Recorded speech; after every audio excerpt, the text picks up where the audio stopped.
सो जय हिंद एवरीवन। इस वीडियो में हम लोग पढ़ने वाले हैं रॉलेट एक्ट सत्याग्रह, यानी कि रॉलेट एक्ट क्या था। उसके बाद हम लोग पढ़ेंगे कि गांधी जी का सत्याग्रह मूवमेंट क्या था। उसके बाद हम लोग पढ़ेंगे जलियांवाला बाग मैसेकर में क्या हुआ था। उसके बाद हम लोग पढ़ेंगे हंटर कमिटी इंजरी क्या था। तो इस वीडियो में आपको कंप्लीट समझ में आ जाएगा रॉलेट एक्ट से लेकर के हंटर कमिटी इंजरी तक। तो चलिए शुरू करते हैं रॉलेट एक्ट। रॉलेट एक्ट पढ़ने से पहले आपको थोड़ा सा हिस्टोरिकल बैकग्राउंड यानी कि थोड़ा बैकग्राउंड पढ़ना होगा। तो बैकग्राउंड में क्या हो रहा था, आप जानते हैं कि गांधी गांधी इमर्ज कर रहे थे, ठीक है। उससे पहले क्या था, उससे पहले होम रूल एजुटेशन चल रहा था। होम रूल एजुटेशन लगभग ठंडा पड़ चुका था। फर्स्ट वर्ल्ड वॉर चल रहा था। क्या क्या चल रहा था, होम रूल एजुटेशन, गांधी का इमरजेंस और फर्स्ट वर्ल्ड वॉर। तो ये तीन बैकग्राउंड है। अब इसमें सबसे पहले आएगा आपका फर्स्ट वर्ल्ड वॉर। तो फर्स्ट वर्ल्ड वॉर में ऐसा क्या हुआ था, तो आप जानते हैं कि फर्स्ट वर्ल्ड वॉर के समय गवर्नमेंट ने डिफेंस ऑफ इंडिया एक्ट 1915 को पास किया था।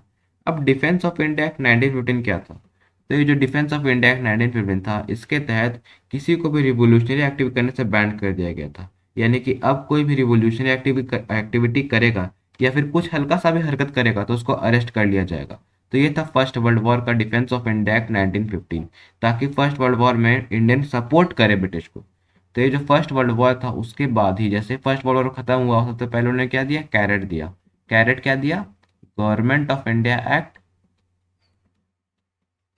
गवर्नमेंट ऑफ इंडिया एक्ट कौन सा, 1919, यानी कि मॉर्टेक कैम्पफॉस्ट रिफॉर्म। अब मॉर्टेक कैम्पफॉस्ट रिफॉर्म दिया था इन्होंने, ये कैरेट था। ये क्या था, ये सिंपल एक कैरेट था। ये कैरेट एंड स्टिक का पॉलिसी आप जानते हैं, कैरेट एंड स्टिक का पॉलिसी। तो ये कैरेट था, अब स्टिक मिलने वाला था। ये कैरेट तो लोग को मिल गया, अब मिलेगा स्टिक। तो ये स्टिक आता है आपको किसके साथ, रॉलेट एक्ट के साथ। तो अब रॉलेट एक्ट क्या है वो जानते हैं। ये था कैरेट, कैरेट के बाद वाला स्टिक। दो बिल हरिडली इंट्रोड्यूस किया गया था, किसमें, ब्रिटिश पार्लियामेंट यानी कि जो इंडियन इंपीरियल लेजिस्लेटिव काउंसिल था, उसमें दो बिल को हरिडली इंट्रोड्यूस कर दिया गया था, जिसमें से एक को तो ड्रॉप कर दिया गया, लेकिन दूसरा दूसरा क्या था, the extension of defence of India act 1915 को पास कर दिया गया। Extension of defence of India act 1915 बहुत इंपॉर्टेंट है, बिल का नाम क्वेश्चन बनता है। उसका ऑफिशियल नेम था अनार्कियल एंड रिवोल्यूशनरी क्राइम एक्ट, बहुत इंपॉर्टेंट है, क्वेश्चन बनता है। What was the official name of Defense of India Act 1915, Anarchical and Revolutionary Crime Act, popularly known as Rowlatt Act। अब बोलेंगे रॉलेट एक्ट का नाम कैसे पढ़ सकता है, तो ये जो अनार्कियल एंड रिवोल्यूशनरी क्राइम एक्ट है, इसके हेड थे सिडनी रॉलेट। तो उन्हीं के नाम पर रॉलेट एक्ट पड़ा था। इस एक्ट में क्या था कि किसी को भी जेल डाल दिया जाएगा, यानी कि परमानेंट इम्प्रिजन कर दिया जाएगा, बिना किसी ट्रायल के, बिना कोर्ट में पेश किए आपको जेल डाला जा सकता है। और बिना वारंट के आपको अरेस्ट कर दिया जा सकता है, बिना वारंट के आपको अरेस्ट कर लिया जाएगा, बिना किसी रीजन के आपको ट्रायल कर दिया जाएगा। और इसको बोलते हैं हम लोग रॉलेट एक्ट। मतलब अगर आपका घर में एक छोटा सा न्यूज़पेपर का टुकड़ा मिल गया जिसमें ब्रिटिश गवर्नमेंट के खिलाफ कुछ लिखा हुआ है, आपको अरेस्ट कर लिया जाएगा। चाहे आप उस पेपर का कोई इस्तेमाल ना करें, वो आपका घर में रद्दी पड़ा हो, लेकिन फिर भी आपको अरेस्ट कर लिया जाएगा। तो ये था रॉलेट एक्ट, जिसमें बिना किसी सोचे समझे सबको अरेस्ट कर लिया जा रहा था। लगभग कितने लाख लाख पूरे जेल भर गए थे ब्रिटिश गवर्नमेंट के, इतने लाख लाख लोग अरेस्ट हुए थे। अगर ये जो ट्रायल करने के लिए एक सेल बनाया गया था 3 हाईकोर्ट जज का, ये ट्रायल करते नहीं थे, बस नाम का ये जज था, ये बस आती थी, जो ऑर्डर मिलता था बस वही करती थी। तो ये था रॉलेट एक्ट। आपको रॉलेट एक्ट समझ में आ गया होगा। अब रॉलेट एक्ट से रिजल्ट क्या निकला, इसका आउटकम क्या निकला, तो इसका आउटकम हम पढ़ेंगे पॉलिटिक्स में, यानी कि इसके आगे पॉलिटिक्स में क्या चेंज हुआ। सबसे पहले पॉलिटिकल स्फेयर का हम लोग बैकग्राउंड समझ लेते हैं। तो अभी पॉलिटिकल में मेन मेन कौन कौन है इंडिया में। सबसे पहले आपका फेमस कांग्रेस, कांग्रेस अभी अच्छा पोजीशन पर है। उसके बाद है गांधी। गांधी अभी कांग्रेस के साथ है, लेकिन गांधी एक सेपरेटली बहुत इंपॉर्टेंट है, गांधी लोग कांग्रेस के बराबर ही खड़े हैं। और तीसरा है मुस्लिम लीग। आप जानते हैं 1906 में मुस्लिम लीग का फॉर्मेशन हुआ था, आगा खान सेकेंड, 1906। तो ये तीन पॉलिटिकल स्फेयर अभी जिंदा है। इसमें सबसे पहले क्या, पार्लियामेंट। पार्लियामेंट बहुत इंपॉर्टेंट है।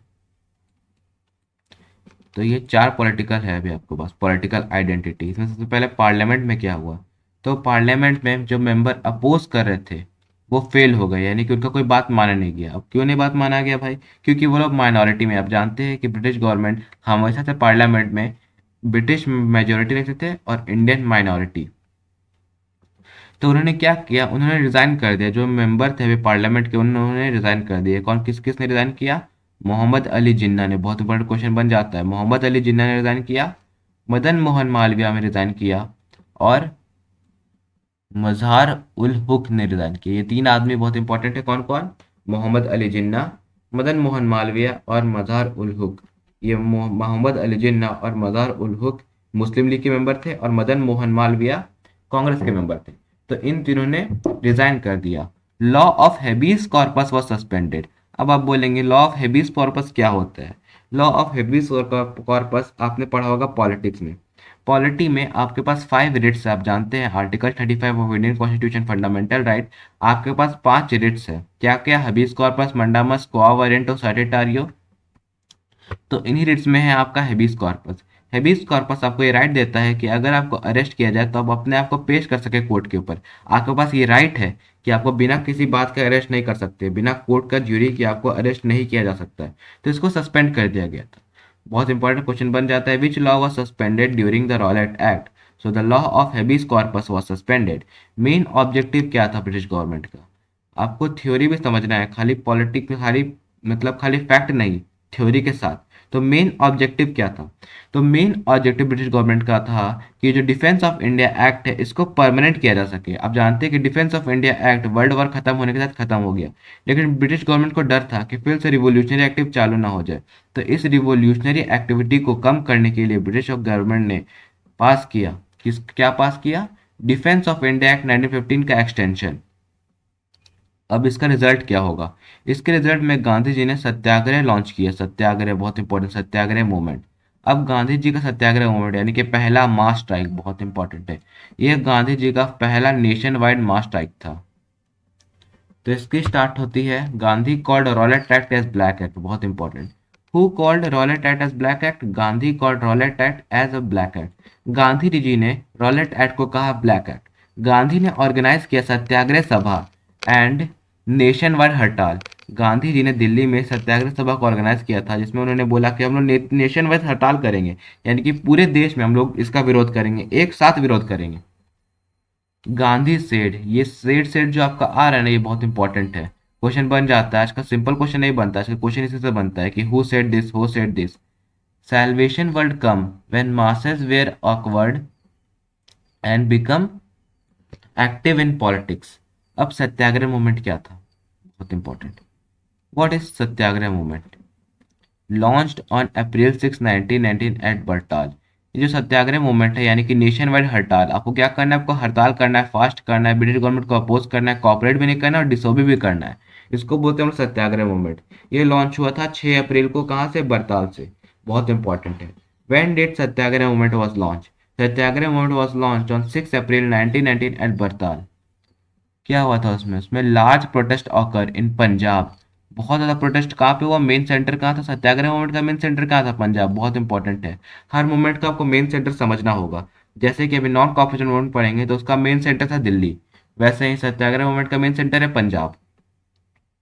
अब वहाँ के बहुत इंपॉर्टेंट नाम है माइकल ओ डायर। बहुत लोग आर डायर और ओ डायर में कंफ्यूज हो जाते हैं। तो ये जो माइकल ओ डायर है, ये वहाँ का गवर्नर है, यानी कि पंजाब का गवर्नर। और जो रेजिनाल्ड डायर है, ये दूसरा डायर है, आर डायर है। ये जो रेजिनाल्ड डायर है, ये ब्रिगेडियर जनरल था, जिसको अपॉइंट किया गया था वहाँ पे मार्शल लॉ इम्पोज करने के लिए। ये दो अलग आदमी हैं। तो लास्ट प्रोटेस्ट हुआ पंजाब में। माइकल ओ डायर ने क्या किया? एयरक्राफ्ट ट्रैफिंग कराया, बहुत खतरनाक। एयरक्राफ्ट ट्रैफिंग क्या होता है? एयरक्राफ्ट ट्रैफिक में जो एयरक्राफ्ट है उसको बहुत पास से प्रोटेस्टर के ऊपर से उड़ाया जाता है। इसका बहुत ज़्यादा तेज आवाज होता है, जिसके कारण लोग भागने लगते हैं, भगदड़ मच जाता है। इसको बोलते हैं हम लोग एयरक्राफ्ट ट्रैफिक। इसको कराया गया किसके द्वारा? माइकल ओ डायर के द्वारा इसको कराया गया। अब देखते हैं हम लोग, 9 अप्रैल तो हो गया, अब जलियांवाला बाग मैसेकर में क्या हुआ था। 6 अप्रैल को लॉन्च हुआ सत्याग्रह मूवमेंट। 9 अप्रैल को क्या हुआ? 9 अप्रैल को सैफुद्दीन किचलवी, बहुत इंपॉर्टेंट आदमी है, ये पंजाब के एक बहुत एक्टिविस्ट हैं, और डॉक्टर सत्यपाल, इन दोनों को अरेस्ट कर लिया गया बिना किसी रीजन के। अप्रैल 9 को, बहुत इंपॉर्टेंट डेट है, 9 अप्रैल को सैफुद्दीन किचलवी और डॉक्टर सत्यपाल को अरेस्ट कर लिया गया। उसके बाद 10 अप्रैल को पुलिस ने क्या किया? ओपन फायर किया प्रोटेस्टेंट्स के ऊपर। 9 अप्रैल को अरेस्ट हुआ डॉक्टर सत्यपाल, डॉक्टर सैफुद्दीन किचलवी और सत्यपाल। इन दोनों का अरेस्टमेंट के बाद क्या हुआ, लोग सपोर्ट करने के लिए बहुत तेज प्रोटेस्ट करने लगे। तो इनके अपोज में ये एक्शन हुआ, इसका रिएक्शन हुआ। अब इसके रिएक्शन में क्या हुआ, अप्रैल 10 को बहुत ज़्यादा प्रोटेस्टेंट अटैक कर दिए, जिसके इसके इसके अपोज में क्या किया, प्रोटेस्ट ने ओपन फायर कर दिया प्रोटेस्टेंट पर, जिसमें कुछ लोग मारे गए, यानी कि 2-4 लोग मारे गए। अब 2-4 लोग मारे गए तो प्रोटेस्टेंट और ज़्यादा तेज हो गया, लोग पूरा एकदम सड़कों पे आ गए, पुलिस स्टेशन पर अटैक होने लगा, बैंक्स पे अटैक होने लगा, हर जगह अटैक होने लगा। तो ट्रूप्स तुरंत बुला लिया गया पंजाब में। Troops were sent to Punjab and brigadier general, अब आया नाम, ब्रिगेडियर जनरल डायर, यानी कि रेजिनाल्ड डायर। रेजिनाल्ड डायर को कमांड दे दिया गया कि आप यहाँ पर क्या करिए, शांति लाइए, यहाँ पे जो अनार्की फैला हुआ है इसको शांत करने का किसका जिम्मा था, रेजिनाल्ड डायर का। इसने रिस्पॉन्सिबिलिटी लिया imposing martial law, martial law को इम्पोज कर लिया गया। मार्शियल लॉ क्या होता है, मार्शियल लॉ मतलब मिलिट्री रूल। अब यहाँ पे सारे के सारे सिविल राइट सस्पेंड हो चुके हैं, अब मार्शियल लॉ इम्पोज है। अब यहाँ पर आप कुछ नहीं कर सकते, आपको बस अपने घर में रहना है, एक तरीके का कर्फ्यू। तो मार्शल लॉ को इम्पोज कर लिया गया और लोगों को कहा कि अगर आप बाहर निकले तो आपको मार दिया जाएगा। लेकिन ये जो मार्शल लॉ है इसका किसी को पता ही नहीं था कि ऐसा कोई लॉ इम्पोज किया हुआ है पूरे के पूरे देश में। बताइए आप, ऐसा हालत था वहां पर, यानी किसी को पता ही नहीं मार्शल लॉ इम्पोज है, इतना कम फैलाया गया था। मतलब मार्शल लॉ को ठीक से बताया नहीं गया क्योंकि न्यूज़पेपर बंद था, किसी को कुछ पता चल नहीं रहा था, टीवी टेलीविजन कुछ नहीं, उस समय कुछ सब कुछ बंद हो चुका था, कोई कनेक्शन था नहीं, तो लोग को पता कैसे चलेगा कि मार्शल लॉ इम्पोज है। तो 13 अप्रैल का दिन, अब 13 अप्रैल का दिन को क्या था, तो 13 अप्रैल को बैसाखी था। आप जानते हैं कि बैसाखी आता है, तो बैसाखी फेस्टिवल में लोग अनअवेयर, यानी कि लोग जानते नहीं थे कि ऐसा कुछ इम्पोज हो चुका है। लोग अनअवेयर गैदर्ड इन जलियान वाला बाग। जलियान वाला बाग एक बहुत पॉपुलर जगह है जहाँ पे हर साल फेयर लगता है, यानी कि मेला लगता है, किस दिन, बैसाखी के दिन। तो उस साल भी मेला लगा नॉर्मल जैसे ही। लोग जलियान वाला बाग मैसेकर पे आए, जलियान वाला बाग पर आए, किसके लिए, अपना त्योहार यानी कि बैसाखी मनाने के लिए। अब वहां पर तुरंत रेजिनाल्ड डायर को पता चला कि ऐसा कुछ हो रहा है, तो वो तुरंत आया, वो ट्रुप्स लेकर तुरंत आया वहां पर। तुरंत आके उसने क्या किया, उसने जितने भी डोर्स थे, यानी कि बहुत पतली पतली गलियां जलियांवाला बाग से निकलने के लिए, तो उन सभी को बंद करा दिया गया, अपने गाड़े लगा दिए और ओपन फायर करा दिया। लगभग लगभग 10 मिनट तक फायर होते रहा, ओपन फायर। ओपन फायर यानी कि पूरा खुलम खुला, लोग को पूरा बहुत बुरी तरह से मारा गया। Open fire to the unarmed innocent people, जो इनोसेंट लोग थे उनके ऊपर ओपन फायर करा दिया। लोग, कितने लोग कुआं में, वहां पे बीच में एक कुआं था उसके अंदर कूद गए, कितने लोग मारे गए, आप इमेजिन करिए। वो बहुत खराब था, इतना ज़्यादा इनह्यूमैनिटेरियन था कि ये लास्ट था। ये क्या था, ये लास्ट था, ये लास्ट हथौड़ा था ब्रिटिश गवर्नमेंट के पीठ पर चलने वाला। इसके बाद अब ब्रिटिश गवर्नमेंट बचने नहीं वाले थे इंडिया में। अगर ब्रिटिश गवर्नमेंट ऐसा कुछ नहीं करती तो शायद ये ब्रिटिश गवर्नमेंट बची रहती, लेकिन ये जो उन्होंने किया इसके बाद अब उनका बचना नामुमकिन था।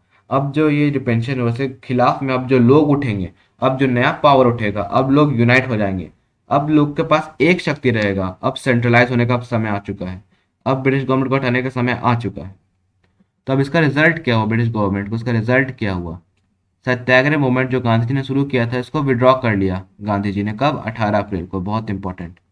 ये अप्रैल वाला कहानी आपको समझ में आया, अप्रैल 1919 में क्या हुआ। 6 अप्रैल को सबसे पहले क्या, सत्याग्रह मूवमेंट स्टार्ट।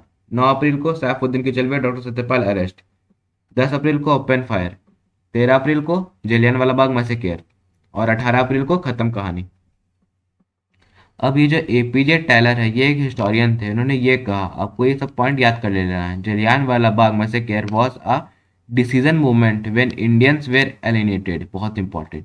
ये जलियान वाला मैसेकर था, ये लोग को जोड़ेगा, लोग को कनेक्ट करेगा। ये जो जलियान वाला मैसेकर था इसके बाद लोग जागेंगे, लोग जागरूक होंगे, क्योंकि इतना खराब और जब इतना ज़्यादा रिप्रेशन होता है, जब ओवर किसी चीज़ का हो सकता है, यानी कि अब ब्रिटिश गवर्नमेंट के पापों का घड़ा भर चुका है। अब फाइनल रिजल्ट देने का बाकी है, अब लोगों का बारी है, अब लोग को एकजुट होकर के ब्रिटिश गवर्नमेंट के खिलाफ लड़ना होगा। तो उधम सिंह, बहुत इंपॉर्टेंट नाम, उधम सिंह। अब उधम सिंह कौन थे, जो अपना नाम बताते हैं राम मोहम्मद सिंह आज़ाद। ये जो उधम सिंह थे ये जाते हैं ब्रिटेन, ब्रिटेन जाकर के ये Michael O'Dwyer, Michael O'Dwyer कौन था, माइकल ओ डायर था गवर्नर पंजाब का, जो ऑर्डर दिया था रेजिनाल्ड डायर को मारने के लिए। तो माइकल ओ डायर को मारा उधम सिंह ने 1914 में, बहुत important.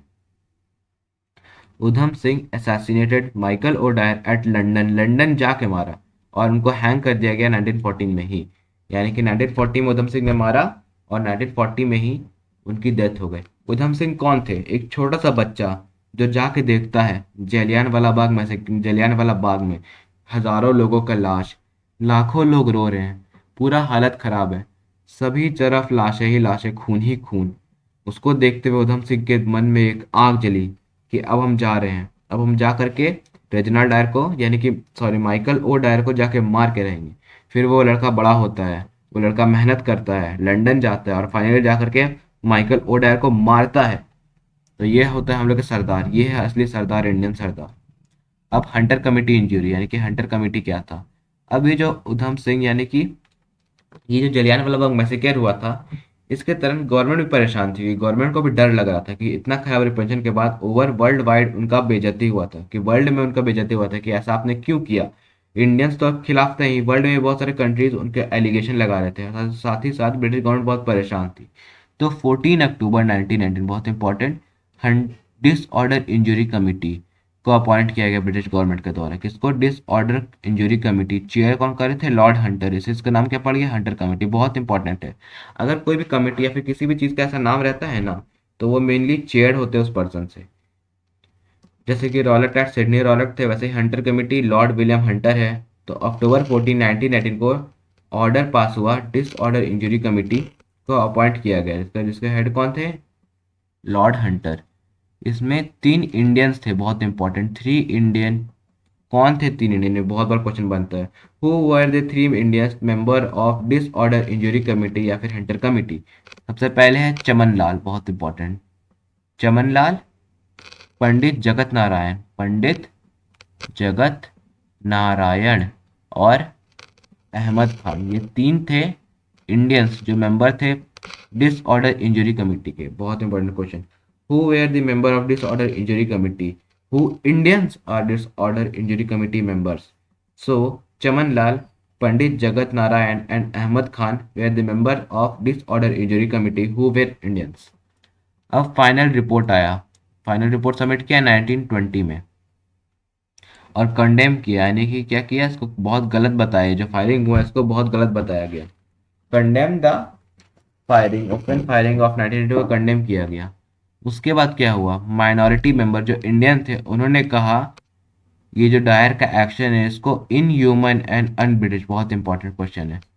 Who said Jallianwala Bagh massacre as inhuman and un-British? So the minority members of Indian in the disorder injury committee said the action of Dyer inhuman and un-British.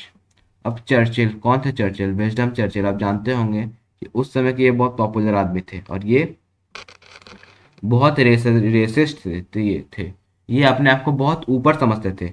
तो उन्होंने ये जो एक्शन था इसको कहा मॉन्स्ट्रस। बहुत इंपॉर्टेंट है। Who said Jallianwala massacre as monstrous. So Wisdom Churchill said Jallianwala massacre as monstrous. उसके बाद पीएम ऑफ ब्रिटेन, कौन थे PM of Britain? H H Asquith. बहुत इंपॉर्टेंट है। Who was the PM of Britain that time? H H Asquith. उन्होंने कहा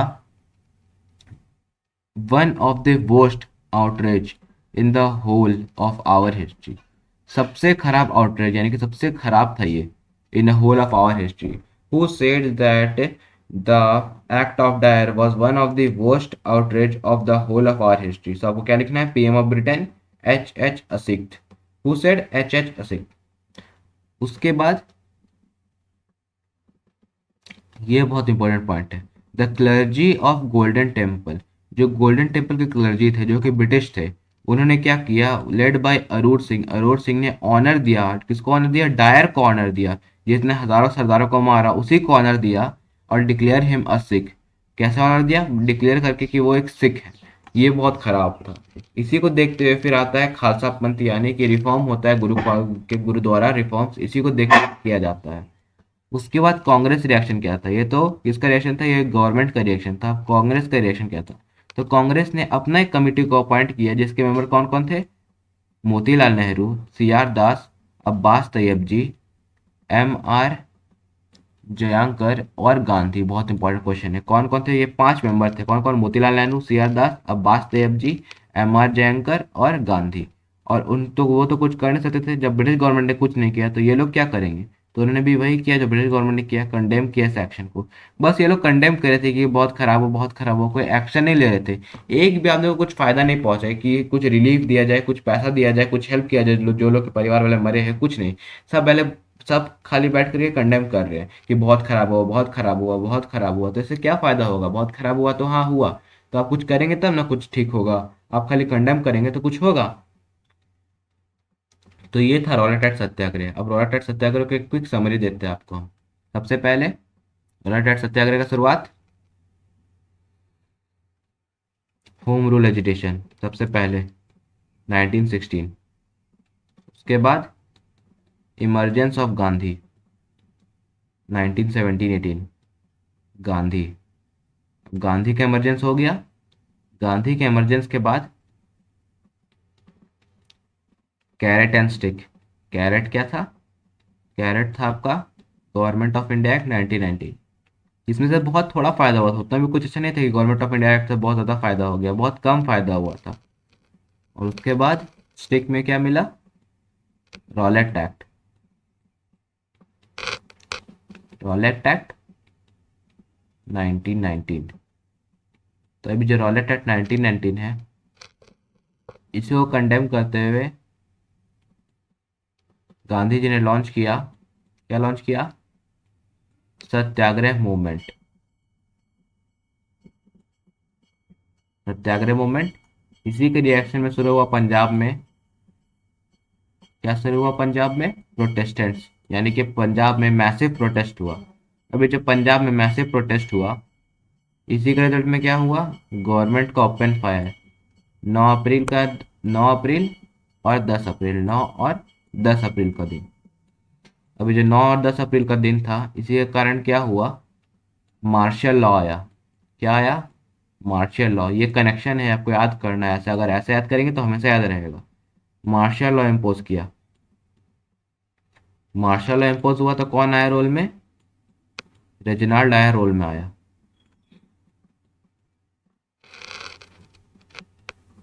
ठीक है, रेजिनाल्ड डायर रोल में आया। अभी जो रेजिनाल्ड डायर है, इसने क्या किया? इसने 13 अप्रैल को ओपन फायर कराया, यानी कि जलियांवाला बाग मैसेकेयर।